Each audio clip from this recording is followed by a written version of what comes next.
நாமத்தில் ஒவ்வொருத்தரையும் வாழ்த்துகிறேன். கர்த்தருடைய ஆவியானவர் நாமத்தில் அசைவாடி கொண்டிருக்கிறார். ஹல்லேலூயா. அவர் வைத்திருக்கிற பாதையில், அவர் நடத்துகிற பாதையில் நம்பி நடங்க, நிலைத்திருங்கள். கர்த்தர் பெரிய காரியங்களை காண பண்ணுவாராக. ஹல்லேலூயா. இந்த நாளும் என்ன வார்த்தை பேச வேண்டும் என்று செபிக்கும் போது ஆண்டவர் ஒரே ஒரு வார்த்தையை சிந்தையில் எழும்ப பண்ணி கொண்டே இருந்தார். காலையில் எழும்பும் போதும் ஆண்டவர் அதே வார்த்தை தான் இருதயத்தில் சொல்ல வைத்துக் கொண்டே இருந்தார்.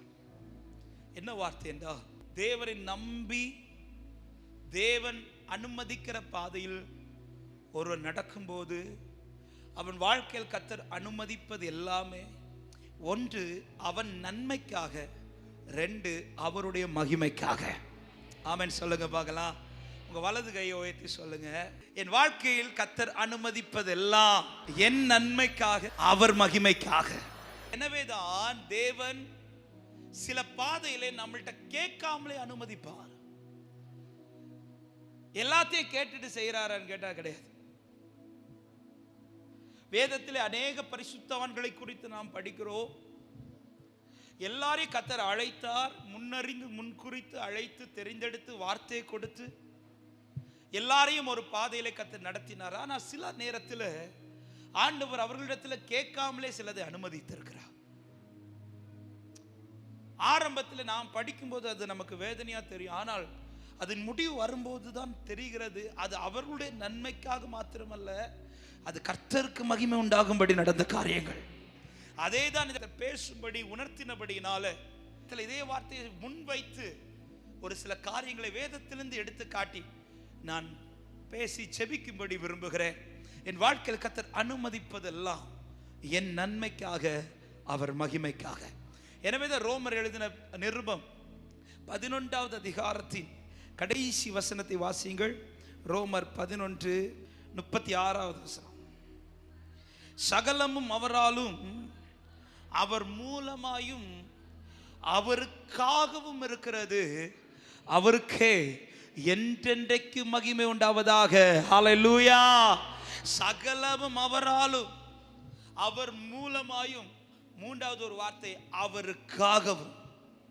இந்த உலகத்தில் கர்த்தர் என்னை அழைத்தது, என்னை தெரிந்தெடுத்தது, என்னை உருவாக்குகிறது, அது அவராலும் அவர் மூலமாயும், அதோட முடியல, அவருக்காகவுமாக. ஹல்லேலூயா. என்னை கர்த்தர் நடத்துகிற பாதை இப்படிப்பட்டதாய் தான் இருக்கிறது. என் வாழ்க்கையில கர்த்தர் அனுமதிப்பது ரெண்டு காரியங்கள். ஒன்று என் வாழ்க்கை நன்மைக்காக, ரெண்டு அவருடைய மகிமைக்காக கர்த்தர் இதை அனுமதித்திருக்கிறார்.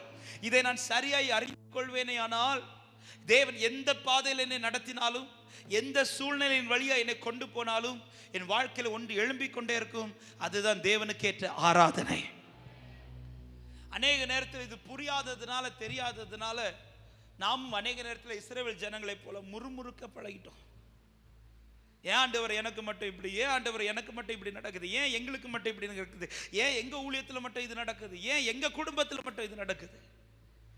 ஆமே, மற்றவர்கள் வாழ்க்கையில எல்லாம் இதை அனுமதிக்கலையே, ஏன் எனக்கு வாழ்க்கையில மட்டும் இப்படி நடந்துட்டு இருக்குது.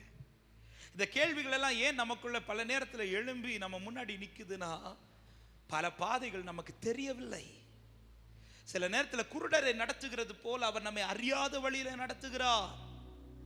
நமக்கு தெரியாத பாதையில் அவர் கொண்டு செல்லுகிறார். இந்த பாதை எனக்கு பாதை தெரியல, உண்மைதான். என்னை நடத்துகிற வழி தெரியல, உண்மைதான். ஆனா எனக்கு என்னை நடத்துகிறவரை தெரியும் சொல்றவங்க மாத்திர கையை வைத்து ஆமென் சொல்லுங்க பார்க்கலாம். அவர் நடத்துறது உறுதியானால் ஒன்று தெரியும், அவரிடத்தில் அன்பு கூறுகிறவர்களுக்கு சகலமும் நன்மைக்கு ஏதுவாகவே நடக்கும். ஹல்லேலூயா. ஆமென். எனவேதான் யோவான் எழுதின சுவிசேஷம் அதனுடைய 13வது அதிகாரத்தின் 7வது வசனத்திலே ஒரு வார்த்தை ஆண்டவர் பேதுருவை இப்படி சொல்லுவார். அதை வாசிக்கலாம். யோவான் 13:7. இயேசு அவனுக்கு பிரதியுத்தரமாக, நான் செய்கிறது இன்னதென்று இப்பொழுது நீ அறியாய், இனிமேல் அறிவாய். இனிமேல் நீ அதை அறிவாய். சிலது நான் இப்ப செய்யறேன்ல, சிலது நான் இப்ப அனுமதிக்கிறேன்ல, சிலது நான் உன் லைஃப்ல ஆமே உன்னை நடக்க வைக்கிறேன்ல, இது ஏன் இதை செய்யறாரு, ஏன் இதை அனுமதித்திருக்கிறான்னு இப்போ உனக்கு தெரியாது. அதை நான் உனக்கு சொன்னாலும் உனக்கு புரியாது. ஆனா இது தெரியாமலே போகாது என்று ஆண்டவர் சொல்லல. அடுத்த ஒரு வார்த்தை இருக்குது, நீ அறிவாய். அறிந்து கொள்ளும் போது சொல்லுவ, இதற்காகவே கர்த்தர் என்னை இதுவரைக்கும் நடத்தி கொண்டு வந்தார். ஆமென். இதற்கு ஆதாரமாக ஒரு பகுதியை நான் எடுத்து வைத்து நான் உங்கள் நடுவில் பேச விரும்புகிறேன். கர்த்தர் நம்மோடு கூட பேசுவாராக. யாத்திராகமம் 3வது அதிகாரத்தை எடுத்து வைத்துக் கொள்வோம். அதனுடைய 1-2 வசனங்களை வாசிக்க கேட்கலாம். யாத்திராகமம் 3வது அதிகாரம் 1-2 வசனங்கள். மோசே மீதியான் தேசத்து ஆசரேனாய் இருந்த தன் மாமனாகிய எத்ரோவின் ஆடுகளை மேய்த்து வந்தான். அவன் ஆடுகளை வனாந்தரத்தின் பின்புறத்தில் ஓட்டி தேவ பர்வதமாகிய ஓரேப் மட்டும் வந்தான். அங்கே கர்த்தருடைய தூதனானவர் ஒரு முட்செடி நடுவிலிருந்து உண்டான அக்கினி ஜுவாலையிலே நின்று அவனுக்கு தரிசனமானார். அப்பொழுது அவன் உற்று பார்த்தான். முட்செடி அக்கினியால் ஜுவாலித்து எரிந்தும் அது வெந்து போகாமல் இருந்தது. நமக்கு இந்த சம்பவம் எல்லாருக்குமே தெரியும். இப்பொழுது நான் பேச போறது மோசே குறித்தல்ல. ஏன்னா இந்த சாப்டர் எடுத்தாலே நம்ம அதிக மோசே தான் தியானிப்போம். மோசேயின் வாழ்க்கை எடுத்து தான் பேசுவது வழக்கம். ஆனால் இந்த நேரத்தில் நான் மோசே எடுத்து பேச போகிறது கிடையாது. மாறாய் கர்த்தர் தெரிந்தெடுத்த முட்செடியை பற்றி பேச போகிறேன். இந்த வனாந்திரத்தில் முட்செடி மட்டும்தான் காணப்பட்டுச்சான்னு கேட்டால் நிச்சயமாக இருக்க வாய்ப்பு இல்லை. ஏன் அதை தைரியமாக சொல்கிறேன்னா, அப்படி வேற செடிகள் நல்ல செடிகள் இருக்கிறதுனால தான் மோசே ஆடுகளை மேய்த்து கொண்டு அந்த வனாந்திரத்தில் வரார். முட்செடிகள் மாத்திரம் நிறைந்த இடத்துல ஒரு நாள் ஒரு மெய்ப்பன் தன் ஆடுகளை மேய்த்து கொண்டு வரமாட்டான். அந்த வனாந்திரத்தில் முட்செடி ஒரு பக்கம் இருக்குது, இல்லை என்று சொல்லவில்லை. ஆனால் அதே நேரத்தில் சில நல்ல செடிகளும் காணப்படுகிறது. மேய்ச்சலுக்கான நல்ல செடிகளும் அந்த வனாந்திரத்தில் காணப்படுகிறது. எனவேதான் மோசே அந்த இடம் மட்டும் வருகிறான் ஆடுகளை மேய்த்து கொண்டு. மோசேயுடைய இப்போ டியூட்டியே ஆடு மேய்க்கிற வேலை தான். ஆடுகளுக்கு மேய்ச்சலை காட்டணும். இப்பொழுது தன்னுடைய ஆடுகளை மேய்த்து வந்து அவன் எங்கே வருகிறான்? தேவ பர்வதமாகிய ஓரே மட்டும். அங்கே கொஞ்சம் நல்ல செடிகளும் இருக்கிறது, ஒரு பகுதியில் முட்செடியும் இருக்குது. இந்த வார்த்தையை நல்லா கவனிங்க என் கூட சேர்ந்து. தூரத்துல இருந்தே மோசே 2 செடியை பார்க்கிறா. ஒரு பக்கம் முட்செடி இருக்குது, இன்னொரு பக்கம் நல்ல செடிகள் இருக்குது. தூரத்திலிருந்து பார்த்ததுமே மோசேயின் கண்கள் எதை ஃபிக்ஸ் பண்ணிடுச்சுன்னா, முட்செடியை அல்ல, நல்ல செடிகள். ஆடுகளையும் அதுக்கு நேராக தான் திருப்பி நடத்தி இருந்திருப்பா. ஏன்னா முள்ளுக்கு பக்கத்தில் ஆடு போச்சுன்னா சிக்கிறதுக்கு வாய்ப்பு இருக்குது. எனவே முள் பக்கத்தில் எவ்வளவேனும் பக்கத்தில் போகக்கூடாதுங்கிறதுக்காக ஆடுகளையும் திருப்பி கொண்டு எங்க கொண்டு போயிருப்பார்னா நல்ல செடி. இந்த உலகத்தில் எல்லா கண்களும் யார் அதை ரொம்ப பார்ப்பாங்கன்னா, யார் ரொம்ப நல்லா இருக்கிறாங்களோ அவங்கள தான் பார்ப்பாங்க. யார் ரொம்ப ஃபேமஸாக இருக்கிறாங்களோ அவங்கள தான் உலகம் பார்க்கும். யார் கொஞ்சம் பணம் உள்ளவங்களா இருக்கிறாங்களோ அவங்கள தான் உலகம் பார்க்கும். ஏன் எக்ஸாம்பிள் சொல்ல போனால் பேங்க்ல லோன் கூட யாருக்கு தான் கொடுப்பாங்க? நம்ம லோன் கேட்க போறதே ஒன்றும் இல்லைங்கிறதுக்காக. ஆனால் போன உடனே கேட்போம், உனக்கு ஏதோ சொத்து இருந்தா ஏயா நான் வர போறேங்க. இந்த உலகத்து மனுஷன் உலகத்தினுடைய பார்வைக்கு ஒன்றை தெரிந்தெடுக்கும் போது எது தகுதியா இருக்கு, இவங்கிட்ட என்ன நல்லது இருக்கு, இதை பார்த்து உலகம் தெரிந்தெடுக்கும். இப்ப மோசே எதை செலக்ட் பண்றாருன்னா, நல்ல செடியை செலக்ட் பண்ணிட்டு தன் ஆடுகளை மேய்ச்சிட்டு நல்ல செடி பக்கத்துல போறாரு. இப்ப ஆண்டவர் இந்த வனாந்தரத்துல எழுந்தரணும். ஆண்டவருக்கு இப்ப இந்த வனாந்தரத்துல எழுந்தருளி மோசேட்ட பேசணும். அதற்காக இப்ப ஆண்டவர் உற்று பார்க்கிறார். வனாந்தரத்துல முட்செடி இருக்குது, நல்ல செடிகளும் இருக்குது. இந்த முட்செடியை யாரும் விரும்ப மாட்டாங்க. முட்செடி பக்கத்துல யாரும் போக முன் வர மாட்டாங்க. இந்த முட்செடி ஒதுக்கப்பட்டது, இந்த முட்செடி தள்ளப்பட்டது. நல்ல செடி பக்கத்துல முட்செடி இருக்குமானால் அந்த முட்செடியை வளர விட மாட்டாங்க, அதை முறித்து போட தான் ட்ரை பண்ணுவாங்க. எக்ஸாம்பிள் சொல்ல போனா, ரோஜா பூ எடுத்தாலே நம்ம முதல்ல பார்க்கறது முள் இருக்கான்னு பார்ப்போம். இருந்துச்சுன்னா என்ன செய்வோம்? கத்தி எடுத்து முள்ள செய்வோம். தலையில ரோஜா பூ வைக்கிறவங்க முள்ள எடுத்து வைக்க மாட்டாங்க, பூவை தான் எடுத்து. இந்த முள்ள யாரும் விரும்ப மாட்டாங்க. ஆனா ஆண்டவர் யாரை செலக்ட் பண்றாரு பார்த்தீங்களா? நல்ல செடிகள் பலவைகள் உலகம் அங்கீகரிக்கிறது போல அந்த வனாந்திரத்தில் இருந்த பிறகும் என் ஆண்டவர் பலமுள்ள செடிகளை அல்ல, பலவீனமான இந்த முட்செடியை தெரிந்து கொண்டார். ஞானமான செடிகளை அல்ல, ஆமென், பைத்தியமான இந்த முட்செடியை கர்த்தர் தெரிந்து கொண்டார். எத்தனை பேர் சொல்ல முடியும், இந்த உலகத்தில் நல்ல செடிகள் பலவைகள் இந்த உலகத்தில் இருந்தும் ஆமென் பைத்தியமான என்னை கர்த்தர் தெரிந்து கொண்டார் என்று விசுவாசிக்கிறவங்க கரங்களை உயர்த்தி ஆமென் என்று சொல்லுங்க பார்க்கலாம். ஹல்லேலூயா, ஆமென். பொதுவாகவே ஒரு சிஎம்ஓ அல்லது ஒரு பிஎம்ஓ நம்முடைய பட்டணத்திலேயோ நம்முடைய சிட்டிலேயோ வாராங்கனாலே அந்த சிட்டியே ஜொலிக்க தொடங்கும், இல்லை ஜொலிக்க தொடங்கும். ஒரு சிஎம் ஒரு பட்டணத்துக்குள்ள வரும்போது அந்த ஏரியா எவ்வளோ தயார்படுத்தப்படுது. ஆனா இப்ப யார் இங்க இறங்கி வர்றார் தெரியுமா? பரலோகத்தின் தேவன், இந்த பூமியை உண்டு பண்ணின ஆண்டவர். அவர் இங்க இறங்கி வர்றதுக்கு என்னெல்லாம் செஞ்சிருக்கலாங்க, அவர் என்னெல்லாம் செஞ்சிருக்கலாம். ஆனா ஆண்டவர் நல்ல செடி பக்கமே கண்ணு வைக்கல. அவர் பார்வை எல்லாமே ஒண்ணுக்கும் உதவாத இந்த முச்செடி மேல வச்சுதான். என்னதான் அவர் தெரிந்தெடுத்து வந்திருக்கிறார் சொல்றவங்க கரங்களை தட்டி ஆண்டவருக்கு நன்றி செலுத்துக பார்க்கலாம். ஆமென், ஹல்லேலூயா. ஒவ்வொரு நாளும் எதுக்கு நீங்க டெய்லி நன்றி செலுத்தணும் தெரியுமா? என்ன தேடி வந்தீங்களே ஆண்டவரே, ஸ்தோத்திரம். ஆமென். ஒரு முறை எனக்கு நல்லா ஞாபகம் இருக்கு. திருச்சி பக்கத்துல பகல்ல 12 மணிக்கு பாஸ்டர் சொன்னாங்க, இன்னைக்கு திருச்சியில தான் என்ன வெயிலுக்கு முதலிடம். திருச்சி பக்கத்துல 12 மணிக்கு நீங்க நடு ரோட்ல நடந்து போய் பாருங்க. ஆமே, இருக்கிற ஆட்கள்லாம் ஒன்றும் இல்லாம சுடுகாட்டெல்லாம் தேவை கிடையாது. அப்படிப்பட்ட 12 மணிக்கு நான் இப்போ விபிஎஸ் ட்ரைனிங்காக கார்ல போயிட்டு இருக்கிற ஒரு ஏரியாவில் நடத்துறது. நாங்க போற கார் ஏசி காரு, அதுல ஏசி ஃபுல்லா வச்சிருக்கிறேன். அப்படி வச்ச பிறவே எனக்கு உள்ளெல்லாம் வேர்க்குது. திடீர்னு அந்த திருச்சி ரோட்ல அப்படி போயிட்டு இருக்கும்போது திடீர்னு ஒரு காட்சியை பார்க்குறேன். ரோட் சைடில் ஒரு குரூப் அப்படி நடந்து போறாங்க. சின்ன பிள்ளைங்க இருக்கிறாங்க, வாலிபர்கள் இருக்கிறாங்க, பெரியவங்க இருக்கிறாங்க, முதியவர்கள் இருக்கிறாங்க. யாரும் செருப்பு போடல, செருப்பு போடல. எல்லாரும் ஒரே கலர்ல ட்ரெஸ் போட்டுருக்கிறாங்க, அவ்வளவுதான். நடந்து போறாங்க. எனக்கு எங்க போறாங்கன்னு தெரியல. அப்ப என் பக்கத்துல வண்டி ஓட்டிட்டு இருந்த பிரதர்ட்ட கேட்டேன், பிரதர் எங்க பிரதர் இப்படி இந்த வெயில்ல செருப்பு போடாம நடந்து போயிட்டு இருக்காங்க? சின்ன பிள்ளை இருந்து வயசான பாட்டி நடக்க முடியல, ஆனாலும் நடக்கிறாங்க. அவங்க நடந்து போயிட்டு இருக்கும்போது அந்த பிரதர் ஒரு குறிப்பிட்ட ஒரு இடத்த சொல்லி ஒரு கோயிலை சொன்னார். அங்க போறாங்கண்ணே, அங்க போனா அவங்களுக்கு ஏதாவது புண்ணியம் கிடைக்கும், அங்க போனா அவங்களுடைய பாவம் மன்னிக்கப்படும், இப்படி ஒரு நம்பிக்கையில் நடந்துட்டு இருக்கிறாங்க. இந்த வார்த்தை கேட்டதோ காருக்குள்ள இருந்து நான் அழ தொடங்கிட்டேன். 2 காரியம். ஒன்று, ஆண்டவர் எனக்கு செஞ்சதை நினைச்சு நன்றி. 2வது, இன்னும் அவங்களுக்கு செய்யலையே நினைச்சு ஃபீலிங். ஆண்டவர் என்ன நன்றி செலுத்துன்னு தெரியுமா? ஆண்டவர், ஒருவேளை நீங்க என்ன பார்க்கலன்னா, நீங்க என்ன தெரிந்தெடுக்கலன்னா இந்த கூட்டத்தில் நானும் நடந்திருப்பேன் ஆண்டவரே. ஆனா என்ன நீங்க நடக்க விடலையே ஆண்டவரே. எனக்காக நீ கல்வாரியில் நடந்து முடிச்சிட்டு, எனக்காக சுமக்க வேண்டியதை சுமந்து முடிச்சிட்டு, என்ன இன்னைக்கு சுகமா உங்க சமூகத்தில் கொண்டு வந்து ஆராதிக்க வச்சிட்டு இருக்கிறீங்களே. ஹல்லேலூயா. 2வது, அவங்கள பார்க்கும்போது எனக்கு பயங்கர வேதனை. ஆண்டவரே, அவங்க ஏன் நடக்கிறாங்கன்னு அவங்க கண்ணு திறக்கல. நான் ஏன் நடக்கலைன்னா என் கண்ணை நீங்க திறந்துட்டீங்க. அதுல இருந்தே ஜெபிக்க வச்சார் ஆண்டவர். ஆண்டவர், அவங்க கண்கள்லாம் திறக்க வைங்கப்பா. தெரியாம நடக்கிறாங்கப்பா. இப்படியெல்லாம் சில நேரத்தில் பாருங்க, சில காட்சிகளை பார்க்கும்போது தான் தேவன் நம்மளை எவ்வளவு சொகுசா வச்சிருக்கிறாங்கிறது தெரியும். இல்ல, இன்னைக்கு ஷீட்டு தான் கொஞ்சம் சூடே தவிர சேர்ல அழகா உட்காந்துருக்குறோம், கீழே அழகா உட்காந்துருக்கோம். கொஞ்சம் விட்டா படுத்து கிடந்து ஆராதிக்க கூட ரெடி. அவ்வளோ ஃப்ரீயா ஆண்டவர் பண்ணி தந்துட்டு. ஆனா இன்னைக்கு அதான் எங்க அப்பா அடிக்கடி சொல்லுவாங்க, மெய் தெய்வனுக்கு பொய் பக்தர்கள், பொய் தெய்வத்துக்கு மெய் பக்தர்கள்.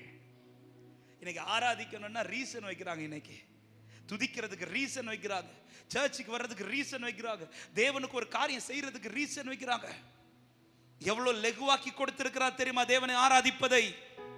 ஆமென். அன்னைக்கு மகா பரிசுத்த ஸ்தலத்திற்கு ஒருவன் போக வேண்டுமானால் அவன் பிரதான ஆசாரியனா இருக்கணும். அவனும் 7 நாள் தன்னை சுத்திகரித்து பரிசுத்தப்படுத்தி தான் அந்த மகா பரிசுத்த ஸ்தலத்துக்குள்ள போவான். அப்படி போகும்போது கூட இடுப்புல ஒரு மணியை கட்டி தான் அனுப்புவாங்க.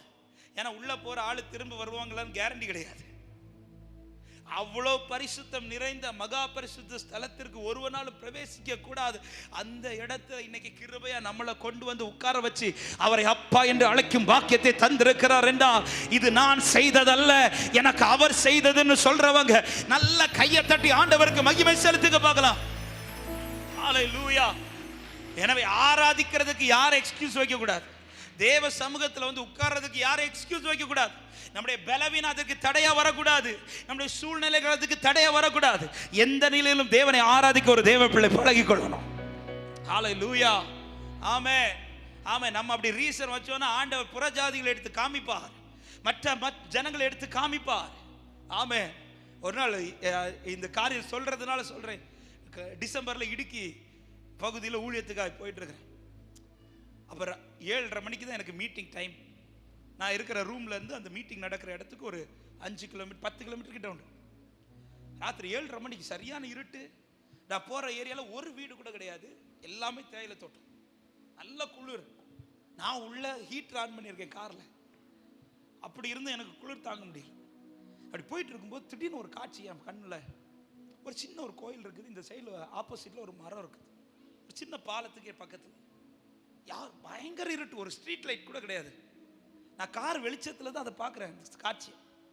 அந்த மரத்துக்கு கீழே ஒரு சின்ன பையன், எனக்கு தெரிஞ்சு அவனுக்கு ஒரு 5ஆம் வகுப்பு 6ஆம் வகுப்பு தான் படிப்பான், அதுக்கு மேலே படிக்க வாய்ப்பே இல்லை. அந்த அளவுக்கு தான் படிப்பான், அந்த கிளாஸ் தான் அந்த வயசு தான் இருக்கும் அவனுக்கு. அந்த குளிரில் ஒரு சொட்ரு போடல, ஒன்றும் போடல, சாதாரண ஒரு ஷர்ட்டும் ஒரு பேண்ட்டு போட்டு செருப்பு போடல. அந்த ராத்திரி 7:30 மணிக்கு அவன் அந்த மரத்துக்கு முன்னாடி நின்றுட்டு அவன் தெய்வத்துக்கு முன்னாடி தோப்புக்காரனை போட்டுட்டு இருக்கான். நாங்கள் இங்கே போயிட்டு இருக்கோம் காரில், சுகமா, குளிர் தாங்க முடியல, ஹீட்ரு. அதெல்லாம் பார்த்துட்டு எனக்கு நான் அன்னைக்கு ராத்திரி, இன்னைக்கு அந்த காட்சி என் கண்ணில் மறையல. ஆராதிக்கு எப்பெல்லாம் சோர்ந்து போறேன்னு ஆண்டவர் இந்த காட்சியெல்லாம் காண்பிச்சு தருவார். நீ ரீசன் வைக்கிறல்ல, நீ ரீசன் வைக்கிறல்ல. வேதம் சொல்லுது, பக்தி உள்ளவனை கர்த்தர் அப்படி தெரிந்தெடுக்கணும்னா நான்லாம் இந்த இடத்துல வந்திருக்கவே மாட்டேன். தாவீது சொல்லுவார், அந்த தாவீது சொல்லுவார், இந்த தாவீது சொல்ல மாட்டேன். நான் பக்தியா இருந்ததுனால அல்ல தெரிந்தெடுத்தது, அவர் என் மேல அன்பு வச்சதுனால தெரிந்தெடுத்து கொண்டு வந்திருக்கிறார். ஹல்லேலூயா, ஹல்லேலூயா. பக்தியா இருப்பதினால் அல்ல, நம்மிடத்தில் அவர் அதிகம் அன்பு கூர்ந்தபடினால் இந்த தேவ சமூகத்தில் நாம் கிருபையா காணப்பட்டு கொண்டிருக்கிறோம். எனவே தேவ சமூகத்தில் வருவது, தேவ சமூகத்தில் ஆராதிப்பது, தேவனுக்காய் காரியத்தை செய்வது, இதுல ஒரு தேவ பிள்ளை ரீசன் வைக்கவே கூடாது. ஹல்லேலூயா. அவர் மாத்திரம் என்ன தெரிந்தெடுக்கிறதற்கு ஏதாவது ரீசன் வச்சிருந்திருப்பார், இன்னைக்கு நம்ம வந்திருப்போமாங்க? அவர் மாத்திரம் சிலுவையில் மறையப்படுவதற்கு முன்னாடி ஏதாவது ஒரு ரீசன் வச்சிருந்திருப்பார்னா நம்ம இன்னைக்கு வந்திருப்போமா? இல்லையே.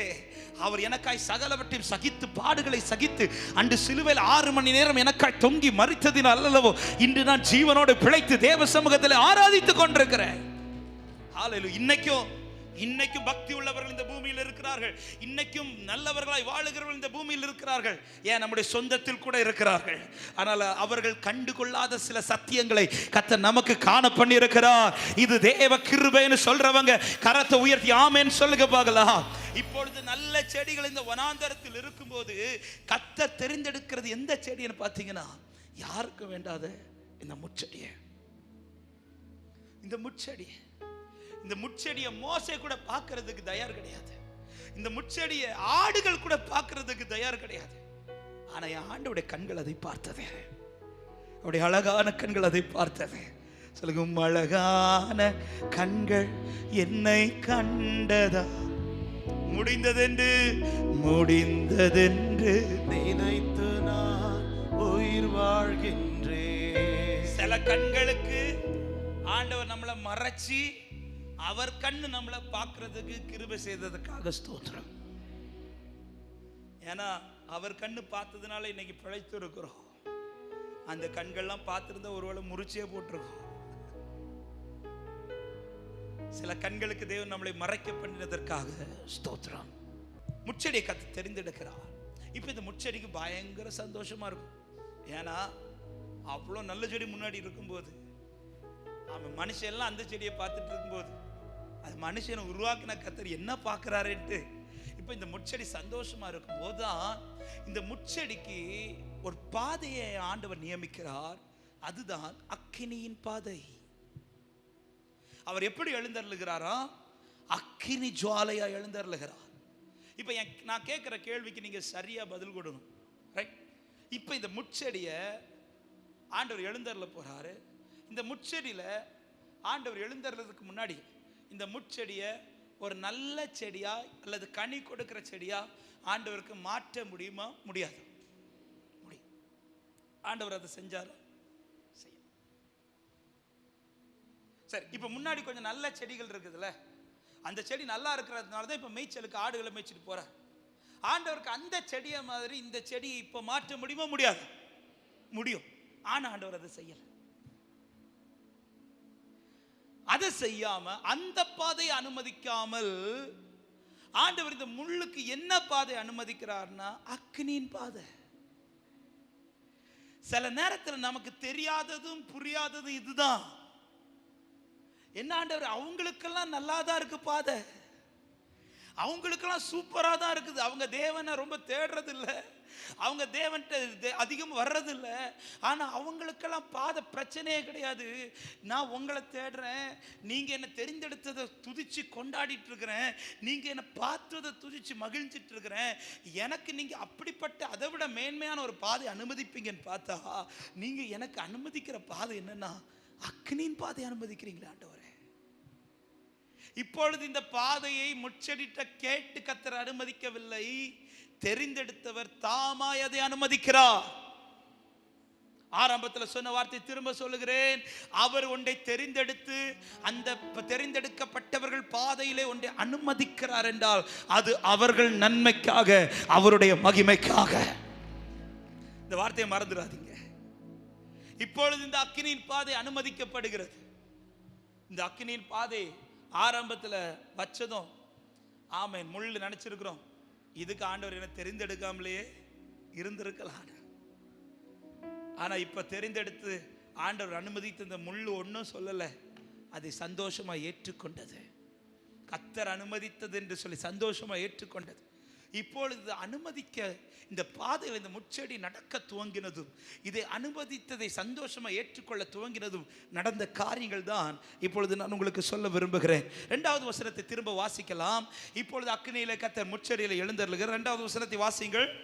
அங்கே கர்த்தருடைய தூதனானவர் ஒரு முட்செடி நடுவிலிருந்து உண்டான அக்கினி ஜுவாலையிலே நின்று அவனுக்கு தரிசனமானார். அப்பொழுது அவன் உற்று பார்த்தான், முட்செடி அக்கினியால் ஜுவாலித்து எரிந்தும் அது வெந்து போகாமல் இருந்தது. அது அக்கினியின் பாதையில நடக்க துவங்கினதும் வேதம் சொல்லுகிறது, அப்பொழுது அவன் உற்று பார்த்தான்.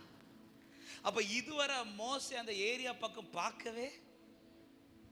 இப்ப நல்லா கவனிக்க, இங்க முட்செடி இருக்குது, இந்த சைடுல நல்ல செடி இருக்குது.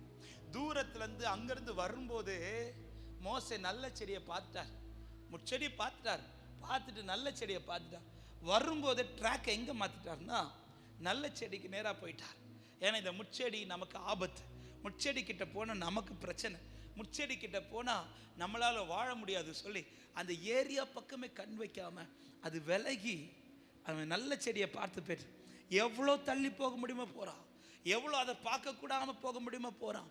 போகும்போது இந்த முட்செடிக்கு ஒரு வேதனை இருக்கும், ஆண்டவரே இதே வனாந்திரத்தில் தான் அந்த செடியும் இருக்குது, இதே வனாந்திரத்தில் தான் நான் இருக்கிறேன், என்ன பார்க்கறதுக்கு ஒரு கண்ணு கூட இல்லை, என்ன பார்க்கறதுக்கு ஒரு கண்ணு கூட இல்லை. சில நேரத்தில் சில உறவுகள் நம்மளை அங்கீகரிக்கவே மாட்டாங்க தெரியுமா? சில சில ஃபங்க்ஷனுக்கெல்லாம் நம்மளை கூப்பிடவே மாட்டாங்க. ஏன் கூப்பிட மாட்டாங்கன்னா நம்ம போனால் அவங்களுக்கு பிரச்சனை ஆயிருமோன்ட்டு. சில நமக்கு உதவுறதுக்கு முன் வரவே மாட்டாங்க, ஏன்னா இவனுக்கு உதவ போனா இவளுக்கு உதவ போனா நமக்கும் பிரச்சனை.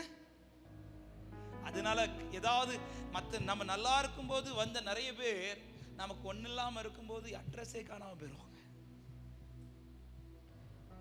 யோபுவுக்கு சொந்தக்காரங்க உண்டென்பதை எப்போ தெரியுமா? நமக்கு 42வது அதிகாரத்தில் தான் தெரியும். ஆண்டவர் எல்லாம் ரெட்டிப்பாய் கொடுத்தது வேதம் சொல்லுகிறது. சொந்தக்காரங்களாம் ஆளுக்கு ஒவ்வொரு மோதிரம் செஞ்சுட்டு வந்தாங்களாம்.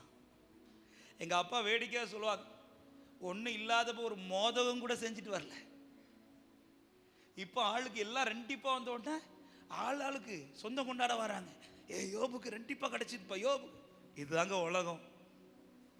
இருக்கிற வரையிலும் சொந்தங்கள் கொண்டாட தேடி வருவாங்க, ஆனால் இல்லாத நிலையில வரும்போது ஒருத்தர் கூட இருக்க மாட்டாங்க.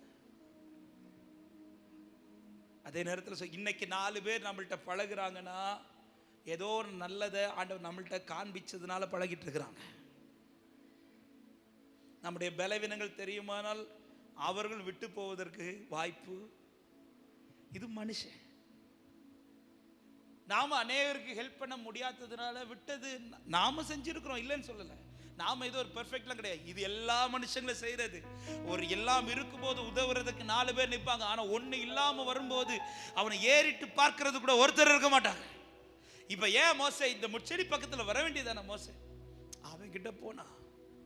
இப்ப ஆண்டவர் தெரிந்தெடுத்ததும் ஆண்டவர் அனுமதிக்கிற பாதை முச்செடிக்கு ஃபர்ஸ்ட் புரியல. ஆனால் இப்பொழுது பற்றி பிடித்ததும் அந்த அக்கினியின் பாதையில் நடக்க துவங்கினதும் ஒரு காரியத்தை முச்செடி பார்க்கிறது. பார்க்க கூடாதுன்னு இருந்தவனை உற்று பார்க்க வைக்கிறார்.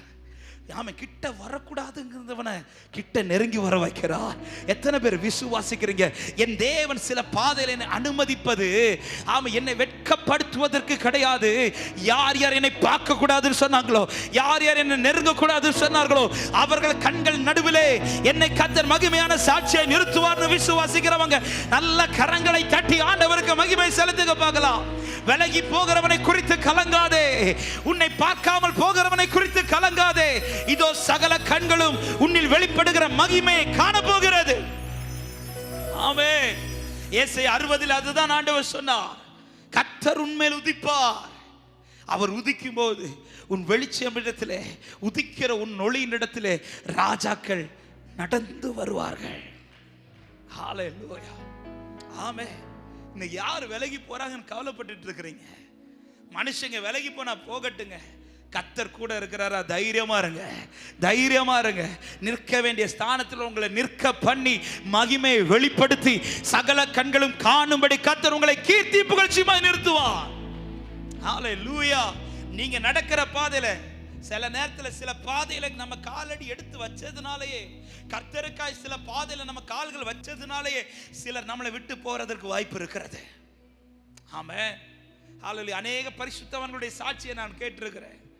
அவங்க வாழ்க்கையில அநேகரை இழக்க காரணமே எதனால இழந்திருப்பாங்கன்னா, எப்போ கர்த்தருக்காய் காலடி எடுத்து வச்சாங்களோ அன்னைக்குதான் பிரச்சனையே ஸ்டார்ட் ஆகிருக்கும்.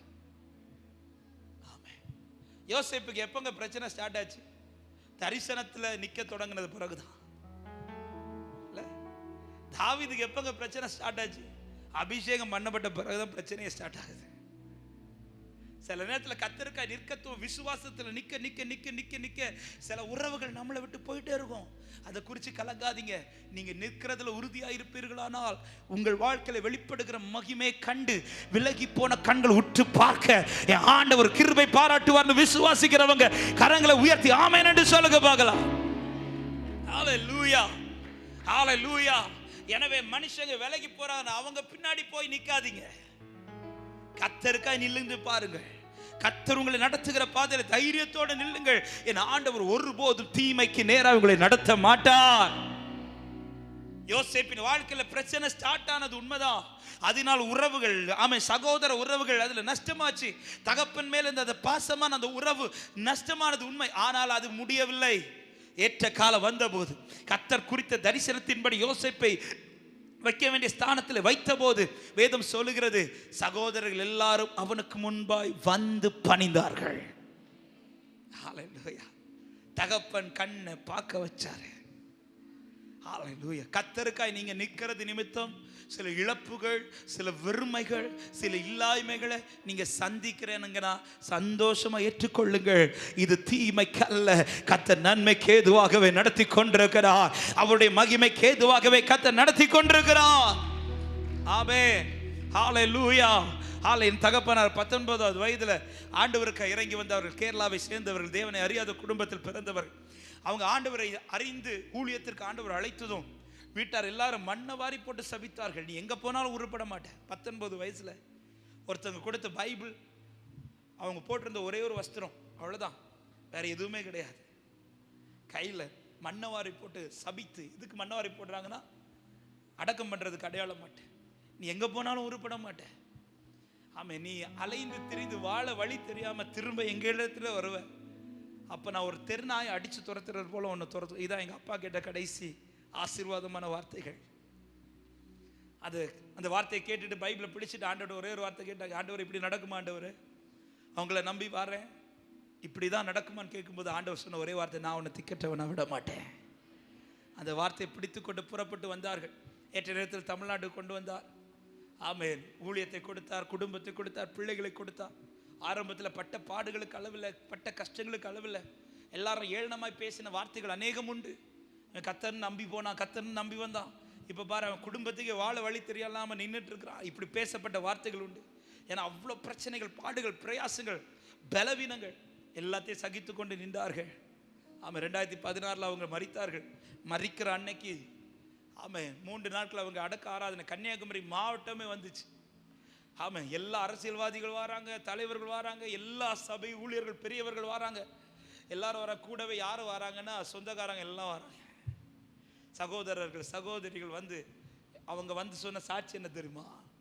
எங்கள் அண்ணன் ஊழியத்துக்காய் புறப்பட்டது நிமித்தம் நாங்கள் இன்னைக்கு நல்லா இருக்கிறோம் அப்படி சொல்கிறாங்க. இவங்க தான் மண்ணவாரி போட்டு சபிச்சாங்க.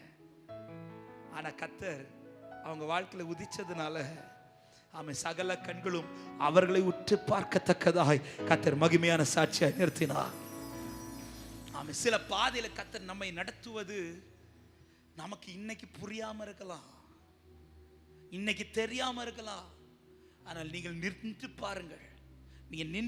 நீங்கள் நிற்பீர்களானால் வேதம் சொல்லுகிறது, நீங்கள் நின்று கொண்டு கர்த்தர் உங்களுக்கு செய்யும் ரட்சிப்பை.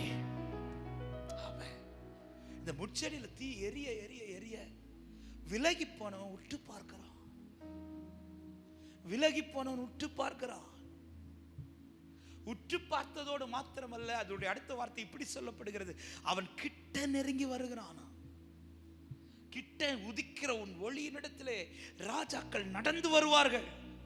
உங்களை சாதாரணமானவர்களை நிறுத்துவது அல்ல என் தேவனுடைய திட்டம்.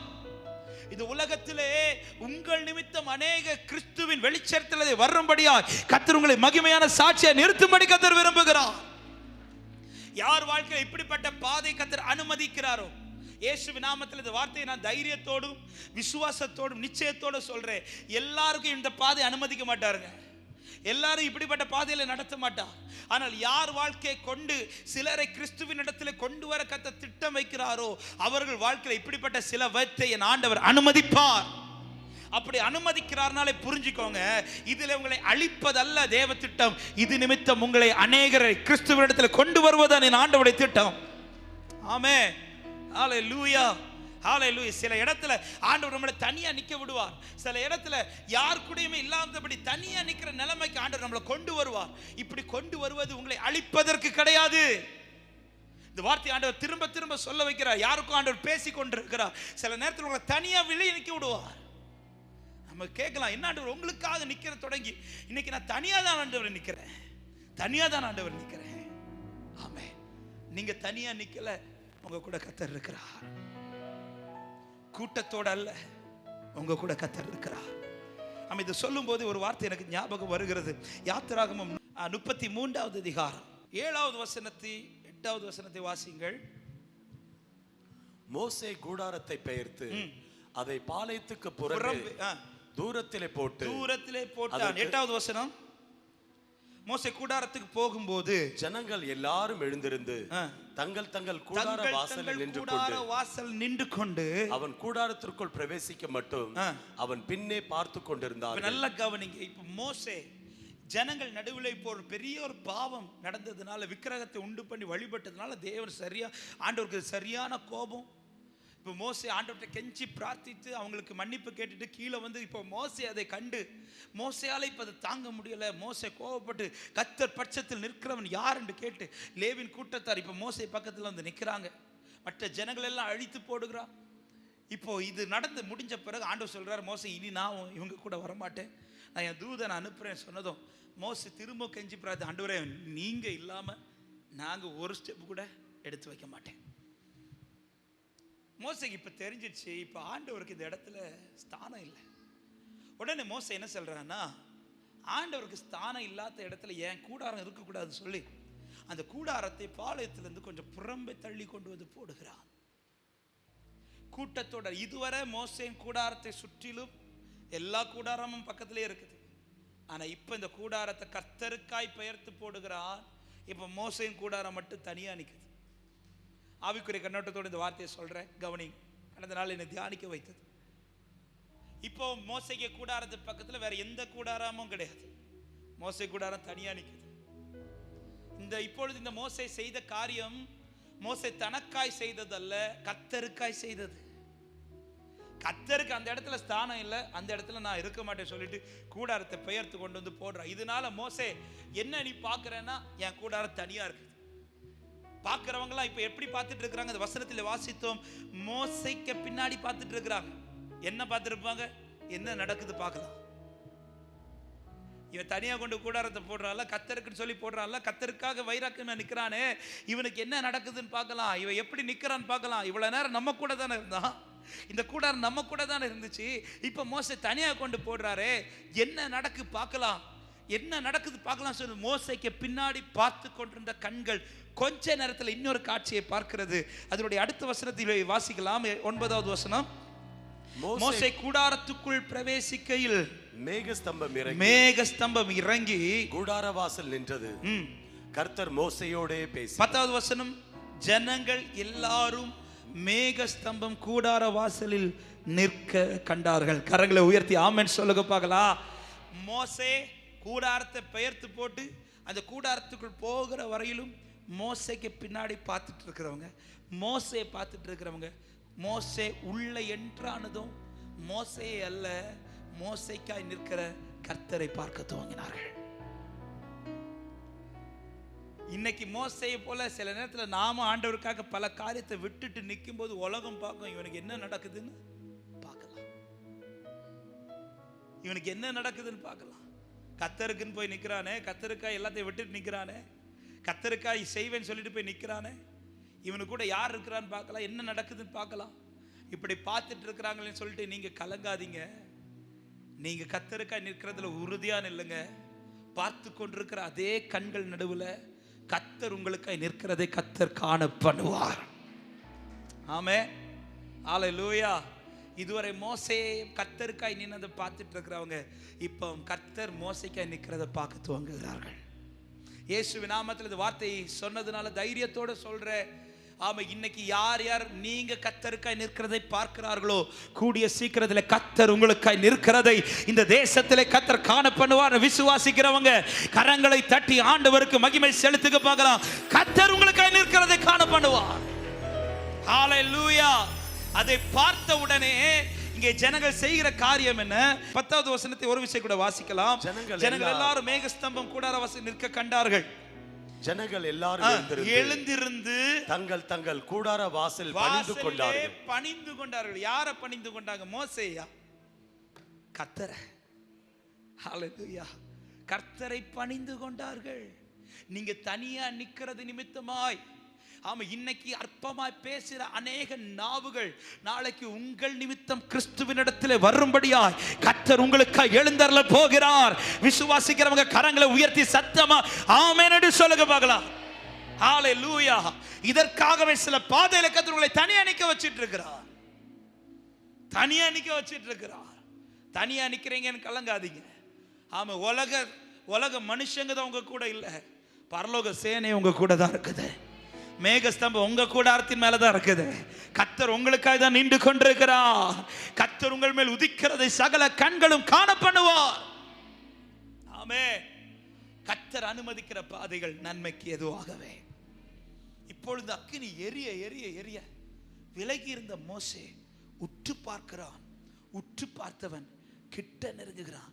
கிட்ட நெருங்கும் போது என்ன சொல்லிட்டு நெருங்குறான் தெரியுமா? யாத்திராகமம் 3வது அதிகாரத்தின் 3வது வசனத்தை வாசிக்கலாம். அப்பொழுது மோசே, இந்த முட்செடி வெந்து போகாதிருக்கிறது என்ன? என்ன? நான் கிட்ட போய் இந்த அற்புத காட்சியை பார்ப்பேன் என்றார். காட்சியை பார்ப்பேன். எதுல நடக்கிற அற்புதத்தை பார்ப்பேன் சொல்றான்னா, இந்த முட்செடியில ஒரு அற்புதமா? ஆமா, இந்த முட்செடியில இன்னைக்கு ஒரு அற்புதம் நடந்துட்டு இருக்குதா?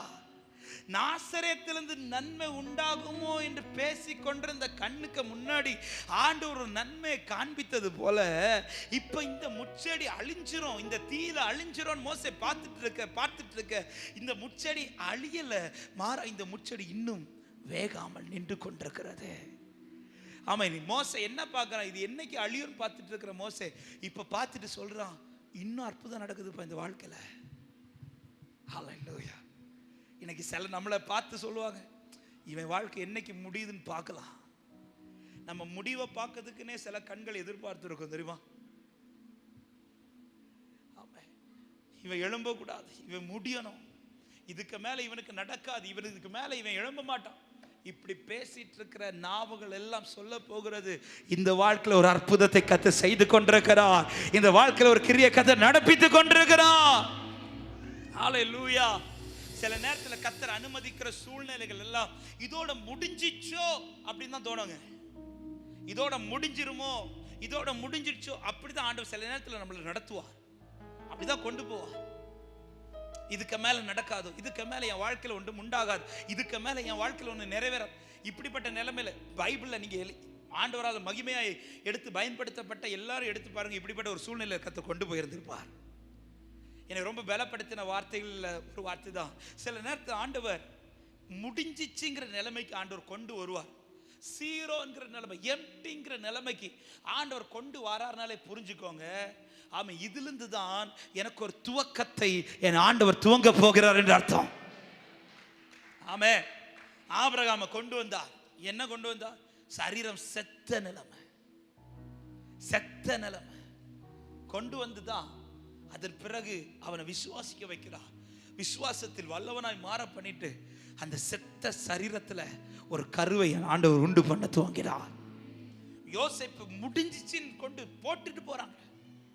இஸ்மவேல் கையில விற்கும் போது என்ன நம்பிக்கையில வித்திருப்பாங்க, இதுக்கு மேல இவன் எழும்ப மாட்டான்.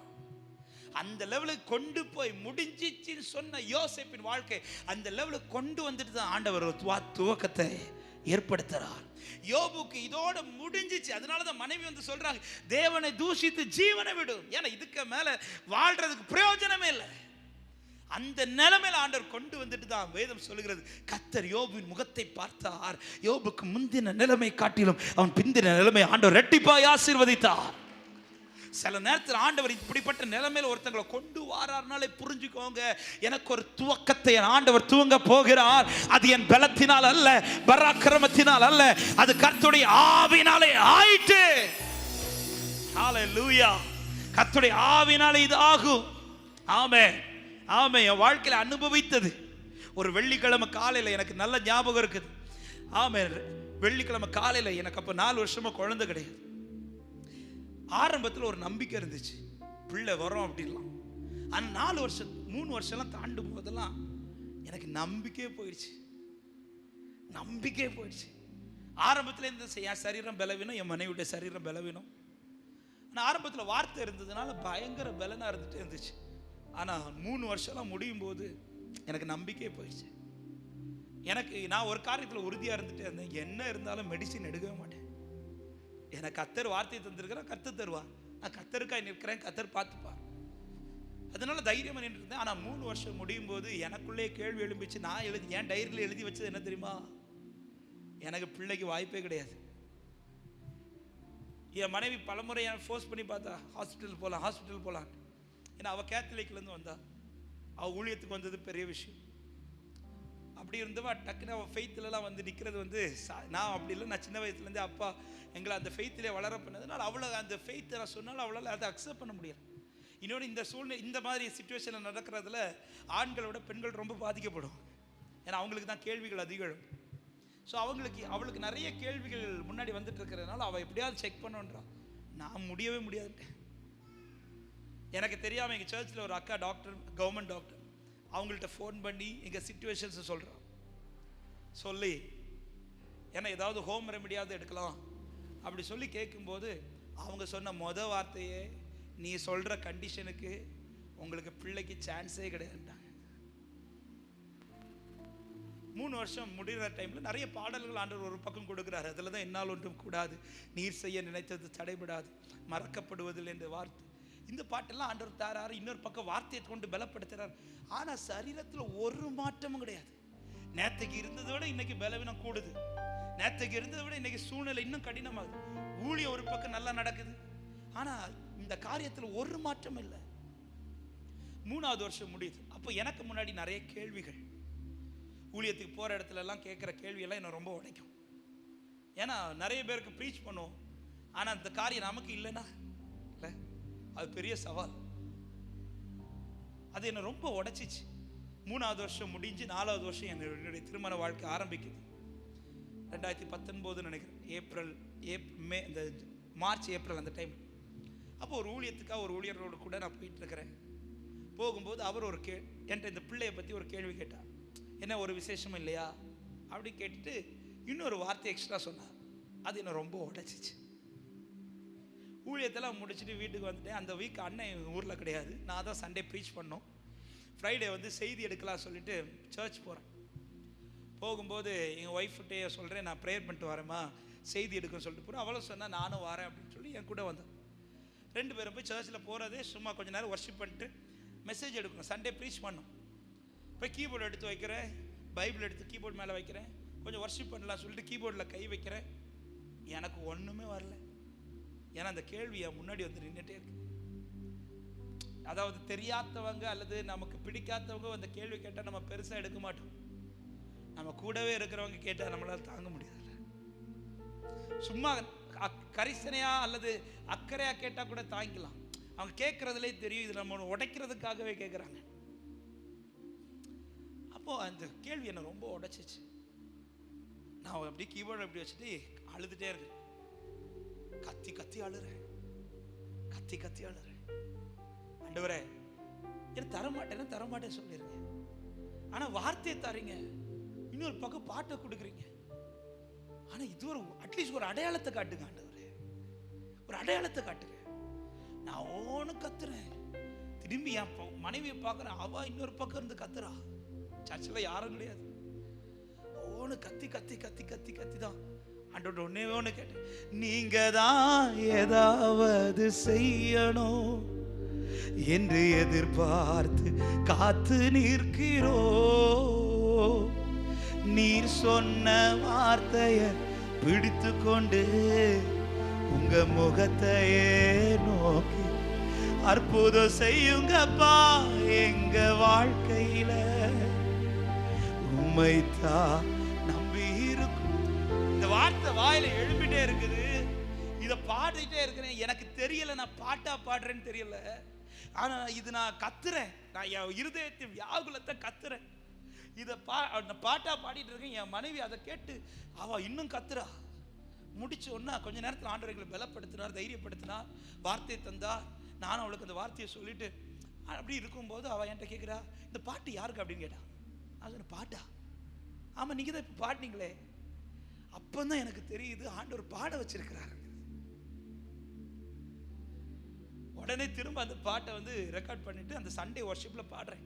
பாடும்போது ஆலயம் பிரசனத்தில் நிரம்புது, ஜனங்கள் உடையிறாங்க, மக்கள் கதறாங்க. எனக்கு ஃபீல் ஆகுது ஆண்டவர் ஏதோ ஒரு கிரியை நடப்பிச்சுட்டு இருக்கிறார். அதில் ஒரு சிலர் எனக்கு தெரியும், பிள்ளைக்காக காத்திருக்கிறவங்க, திருமணத்துக்கு காத்திருக்கிறவங்க, வேலைக்காக காத்திருக்கிறவங்க, ஊழியத்துக்காக காத்திருக்கிறவங்க, இவங்கெல்லாம் உடஞ்சு அழுறது என் கண்ணால் அப்படி பார்க்குறேன்.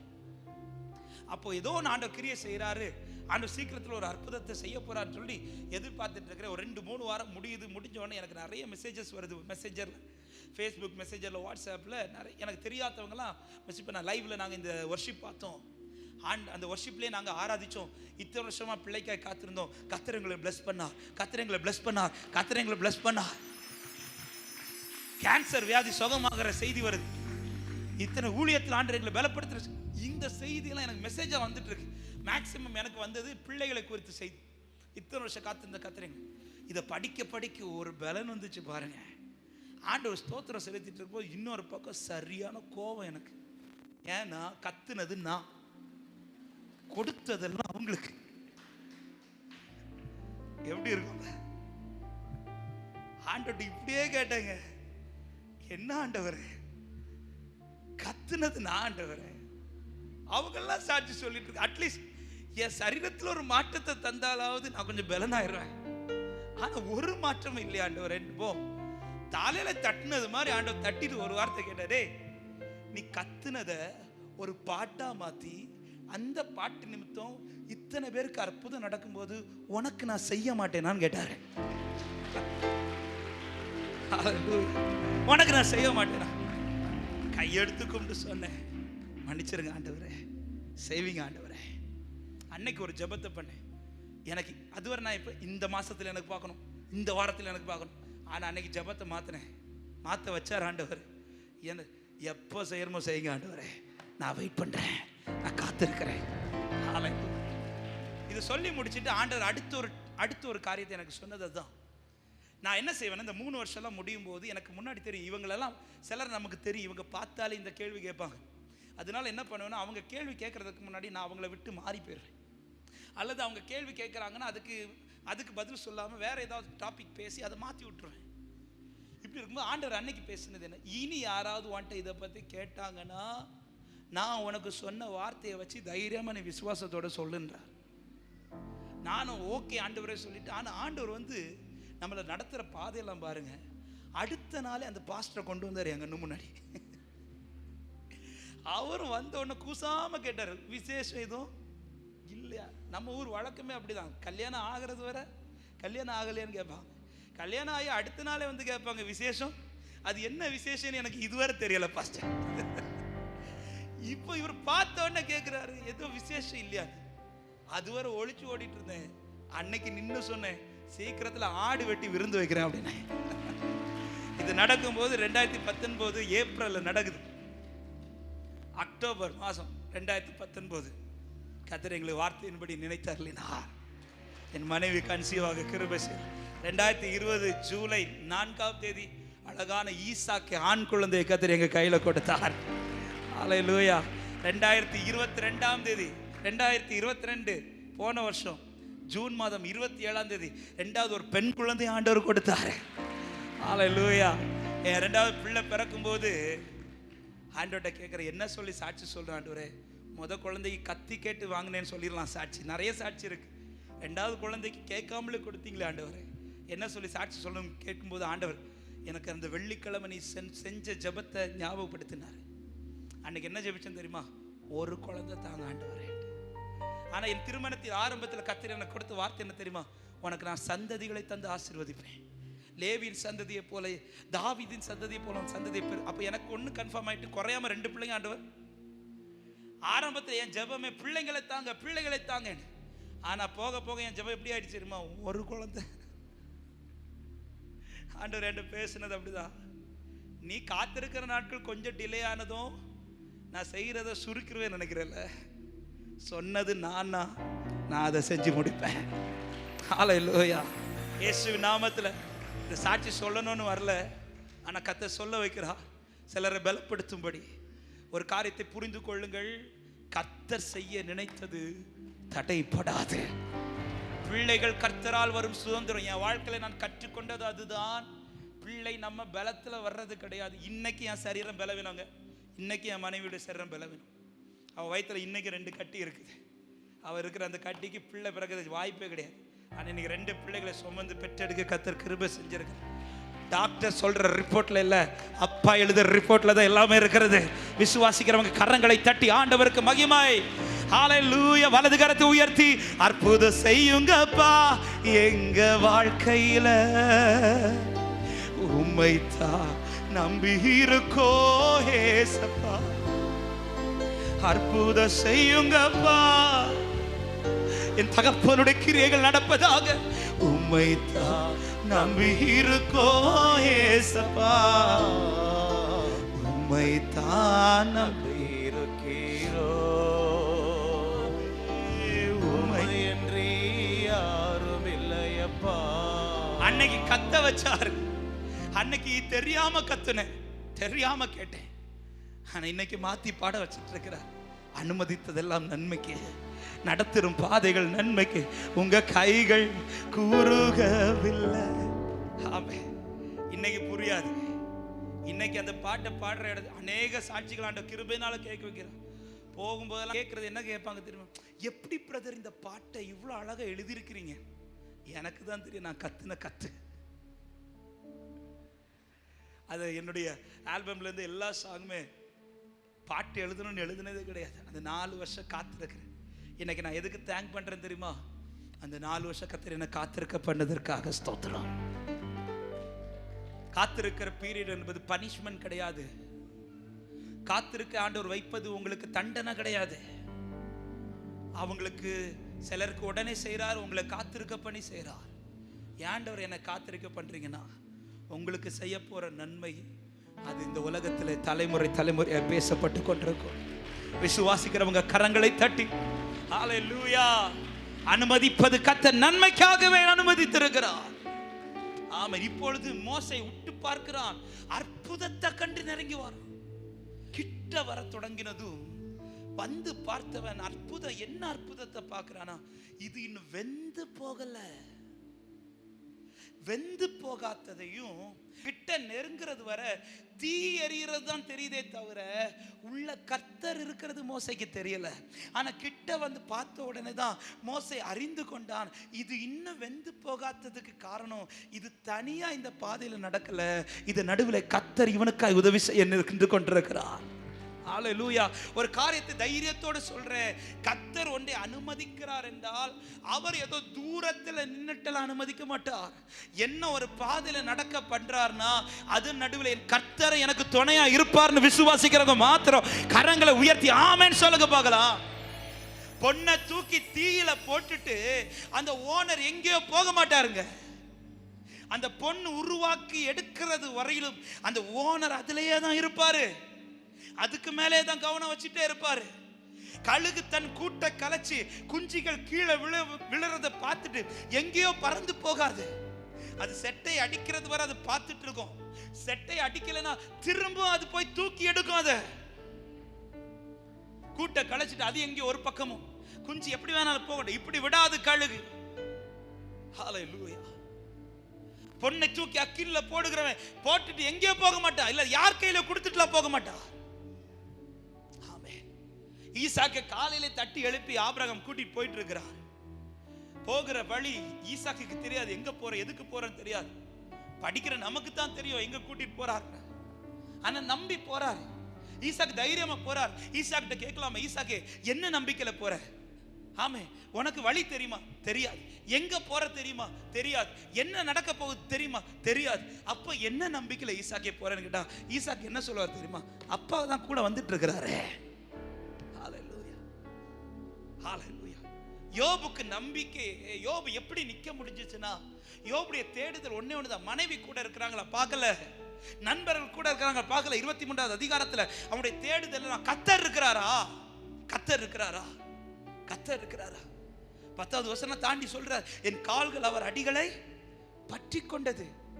அவர் பார்க்கும்போது தான் தெரியுது, யோபுக்கு ஒண்ணு தெரியுது, இந்த பாதையில நான் தனியா நடக்கல, என் முன்னாடி கர்த்தர் நடந்துட்டு இருக்கிறார். என் கால்கள் தனியா வைக்கல, அவர் காலடி பட்ட இடத்துல தான் என் கால்களை நான் பதிச்சு போயிட்டு இருக்கிறேன். ஆமே. இன்னைக்கு வர நடந்த பாதையில திரும்பி பாருங்க, எப்படிங்க தாண்டி வந்தோம், எப்படி அக்னியை கடந்தோம், எப்படி தண்ணீரை கடந்தோம். நம்ம பலத்தினாலே இல்ல, நமக்கு முன்னாடி ஒருத்தர் போயிட்டு இருக்கிறார், நமக்கு முன்னாடி ஒருத்தர் வழிகாட்டி கொண்டிருக்கிறார். ஹalleluya. இந்த கடற்கரை எல்லாம் பாத்தீங்கன்னா எங்க ஊர்ல ஃபுல்லாவே கடல் தான். அங்க பாத்தீங்கன்னா இப்பெல்லாம் ரொம்ப பார்க்க முடியாது. அந்த காலத்துல நான் சின்ன வயசுல செஞ்சிருக்கிறேன். கடல்ல பிள்ளைகளை பெற்றோர் கூட்டு போகும்போது அந்த மண்ணில் பிள்ளைங்க நடக்கிறதுக்கு கொஞ்சம் கஷ்டப்படுவாங்க. ஏன்னா மண்ணில் கொஞ்சம் கால் பூந்தி போகிறதுக்கு வாய்ப்பு இருக்கு. ஸோ சின்ன பிள்ளைங்க நடக்க கஷ்டப்படுவாங்க. அதனால பிள்ளைங்க ஒரு ட்ரிக் வைப்பாங்க, என்னன்னா அப்பாவை முன்னாடி போக சொல்லுவாங்க. அப்பா முன்னாடி போவாங்க, இந்த பிள்ளைங்க பின்னாடி ஈஸியாக நடப்பாங்க. எப்படிப்பா ஈஸியாக நடக்கிறீங்கன்னு பார்த்தா அப்பாவுக்கு கால் தடம் அந்த மண்ணில் பதிஞ்சிடும். பதிஞ்சு முன்னாடி போயிட்டு இருப்பார் அப்பா. அப்பா கால் தடை பதிஞ்ச இடம் எப்படி ஆயிரும், கொஞ்சம் கட்டியாயிரும். இப்ப பிள்ளைக்கு காலையில வைக்கிறது ஈஸி, பிள்ளைக்கு காலத்துல பதிச்சு போறது ஈஸி. ஏன்னா முன்னாடி அப்பா போயிட்டு இருக்கிறார். இன்னைக்கு பல பாதையை நம்ம தாண்ட காரணம் எப்படி தாண்டினோம் என்றால் எனக்கு முன்னாடி ஒருத்தர் காலடி பட்டு கொண்டிருக்கிறது சொல்லுகிற தேவ பிள்ளைங்க மாத்திரம் கரங்களை உயர்த்தி ஆமென் என்று சொல்லுங்க பார்க்கலாம். தனியா நடக்க விட்டுருந்தா இன்னைக்கு நம்ம எரிஞ்சு நாசமா போயிருந்திருப்போங்க. இன்னைக்கு வெந்து போகாம இருக்க காரணம் அப்பா என் கூட இருக்கிறார். இயேசுவின் நாமத்தில் ஒரு வார்த்தை தீர்க்க தரிசனமா சொல்றேன், இன்னைக்கு வெந்து போகலையா உங்க வாழ்க்கையில சில கிரியை ஆண்டவர் நிச்சயம் நடப்பிக்க வல்லவரா இருக்கிறார். ஆமே.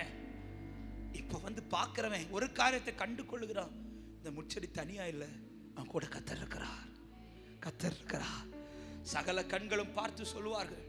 ஈசாக்கின் இடத்துல சத்துருக்கள் வந்து சொன்னார்களே, ஆதியாகமம் 26 உம்மோடு கூட கர்த்தர் இருக்கிறார். உங்க கூட கர்த்தர் இருக்கிறதை கர்த்தர் காண பண்ணுவார். இந்த முச்செடி இந்த பாதையிலே அனுமதித்து அதில் நடக்க துவங்கினது நிமித்தமாய் ஒரு மோசே கிட்ட வந்தான், ஒரு மோசே உருவாக்கப்பட்டான், அந்த மோசே அனுப்பப்பட்டான். அந்த மோசே நிமித்தம் ஒரு கூட்டம் ஜனங்கள் விடுவிக்கப்பட்டார்கள். ஏன் உங்களை ஆண்டவர் இந்த பாதையில் நடத்துகிறார் தெரியுமா? உங்கள் நிமித்தம் பாவத்தின் பிடியில் இருக்கிற சில ஜனங்களை ரட்சிக்கும்படியாக சில மோசைகளை கர்த்தர் உங்கள் மூலமாக உருவாக்க கர்த்தர் விரும்புகிறார். எத்தனை பேர் விசுவாசித்து ஆமென் சொல்றீங்க? ஹல்லேலூயா.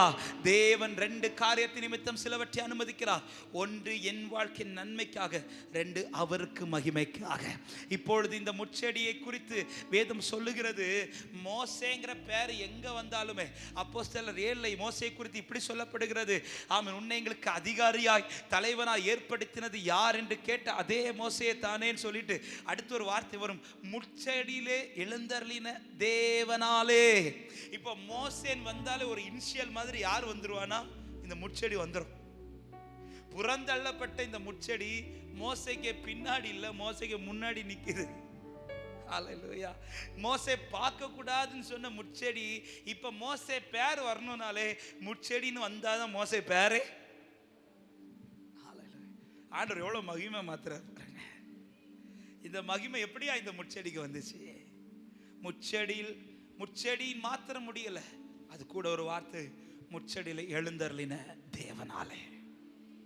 தேவனாலே, இது தேவனாலே ஆயிற்று, இது கர்த்தராலே ஆயிற்று. இது நம்முடைய கண்களுக்கு ஆச்சரியமா இருக்கிறது.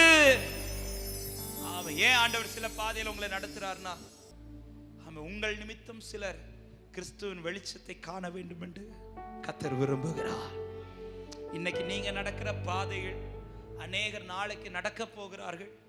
அவர்களுக்கு நீங்க பலனா இருக்கும்படி கர்த்தர் இன்னைக்கு உங்களை சாட்சியா நிறுத்துவாராக. ஆமா, இன்னைக்கு நான் சாட்சியா சொல்ல முடியும். அன்னைக்கு 4 வருஷம் காத்திருக்க பண்ணதுனால இன்னைக்கு எத்தனையோ பேருக்கு முன்னாடி சாட்சியா நிக்க வச்சு பேசிட்டு இருக்கிறா. எத்தனையோ பேர் பலனடைந்து கொண்டிருக்கிறார்கள். இதற்கு மாத்திரமல்ல, எத்தனையோ பேருக்கு முன்னாடி ஆண்டவரை குறித்து தைரியத்தோடு சொல்லும்படியே கர்த்தர் கிருபை பாராட்டி கொண்டிருக்கிறார். இங்க இருக்கிற அநேக ஊழியர்கள் அப்படிதான் எப்படி நின்றுட்டு இருக்கிறாங்க, பல பாதையில நின்றுதான் இன்னைக்கு சாட்சியா நிக்க வச்சிட்டு இருக்கிறார். எத்தனை பேர் தைரியத்தோடு சொல்ல முடியும்? தேவன் அனுமதிப்பது ஒன்று தீமைக்கல்ல, அது நன்மைக்கு ஏதுவாகவே கர்த்தர் செய்து கொண்டிருக்கிறார். அவருக்கு மகிமைக்காகவே கர்த்தர் செய்து கொண்டிருக்கிறார். ஹல்லேலூயா. இப்ப இந்த முட்செடிட்ட கூப்பிட்டு கேட்கலாமா, முட்செடி இந்த பாதை குறித்து நீ என்ன சொல்றேன்னு கேட்டா, இந்த முட்செடி ஆரம்பத்தில் சொல்லியிருக்கோம்.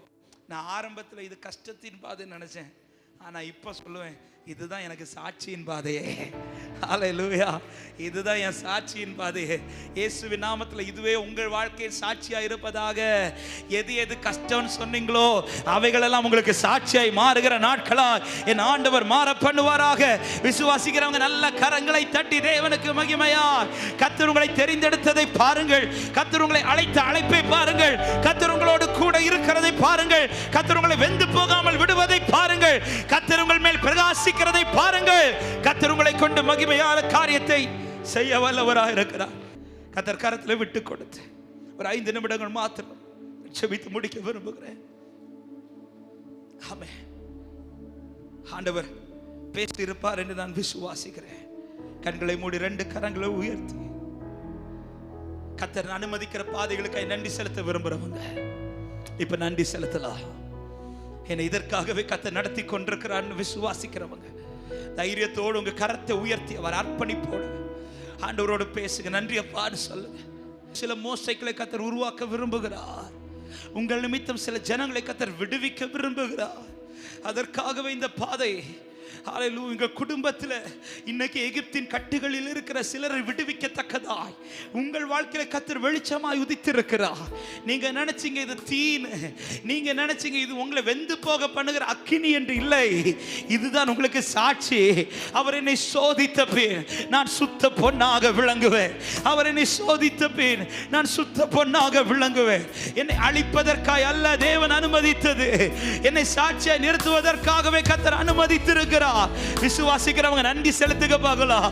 தேவரே, நீர் என்னை நடத்துகிற பாதைகளுக்காய் ஸ்தோத்திரம். தேவரே, என்னை அனுமதிக்கிற சூழ்நிலைகளுக்காய் ஸ்தோத்திரம். என் தேவன் அனுமதிப்பதெல்லாம் என் நன்மைக்காகவும் அவர் மகிமைக்காகவும் மாத்திரமே. ஹல்லேலூயா. சொல்லும், அனுமதித்ததெல்லாம் நன்மைக்கு, அனுமதித்ததெல்லாம் நன்மைக்காக, நடத்திடும் பாதைகளும் நன்மைக்காக, அனுமதித்ததெல்லாம் நன்மைக்காக, நடத்திடும் பாதைகளும் அதினதின் காலத்தில் நேர்த்தியாய் செம்மையாய் எனக்கான யாவும் செய்து முடிப்பே. அதினதின் காலத்தில் நேர்த்தியாய் செம்மையாய் எனக்காய். 2 கரத்தை உயர்த்தி சொல்லுங்க. உங்க கைகள் கூறுகல, உங்க கைகள் கூறுகவில்லை, உம்மால் கூடாதது எதுவும் இல்லை. உங்க கைகள் ஆமே உம்மால் கூடாதது, உம்மால் கூடாதது எதுவும். ஓ உம்மா. அப்படியே கண்களை மூடி 2 கரத்தை உயர்த்தி ஒரே ஒரு அர்ப்பணிப்பு மாத்திரம் ஆண்டவர் சொல்ல விரும்புறா. ஆண்டவர் கேட்கிறா, ஆமே இப்ப நீ முறுமுறுக்கிறியா, நன்றி செலுத்துறியா? தேவன் அனுமதித்த பாதைகளுக்காக ஆண்டவர் கிரயம் கொடுத்து வாங்கி இருக்கிறாருங்க. நம்மள கிரயம் கொடுத்து ஒரு நிலத்தை வாங்கி எந்த ஒரு விவசாயியும் தீமையை விதைக்க மாட்டா. என வாங்கப்பட்ட கிரயம், கொடுக்கப்பட்ட கிரயம் என்பது கொஞ்சம் கிடையாது. இந்த வாழ்க்கைக்கு அவர் கொடுத்த கிரயம் கொஞ்சம் கிடையாது. இதுக்கு மேல கொடுக்கிறதுக்கு ஒண்ணுமே இல்லை. அவ்வளவு கொடுத்து வாங்கி இருக்கிறார். அவர் வாங்கிட்டு தீமையை விதைப்பாரோ? அவர் வாங்கிட்டு தீமையை அனுமதிப்பாரோ? எத்தனை பேர் நன்றி செலுத்துறீங்க? நன்றி அப்பான்னு சொல்லுங்க. தெரியாம புலம்பிட்டேன்பா, தெரியாம புலம்பிட்டேன்பா, தெரியாம முறுமுறுத்துட்டேன்பா. நன்றி ஆண்டவரே, நீர் மகிமைக்காகவே நடத்துகிறீர், நீர் மகிமைக்காகவே நடத்துகிறீர். எந்த நிலையிலும் உம்மை விட்டு விலகாதபடி உமக்காய் நிற்க எனக்கு கிருபை தருவீராக. உம்மை பிடித்து கொண்டு உறுதியா நிற்க கிருபை தருவீராக. உமக்காக வாழ கிருபை தருவீராக. உமக்காக நிற்க கிருபை தருவீராக. ஒரே ஒரு ஜெபத்தை ஏறெடுங்க. கர்த்தர் உங்களை பலப்படுத்துகிறார், கர்த்தர் உங்களை திடப்படுத்துகிறார். நீ நில்லு, நீ நின்று கொண்டு கர்த்தர் உனக்கு செய்யும் ரட்சிப்பை பார். நீ நின்று கொண்டு கர்த்தர் உனக்கு செய்யும் ரட்சிப்பை பார். கர்த்தருடைய மகிமை உன்மேல் உதிக்கும். உமக்காக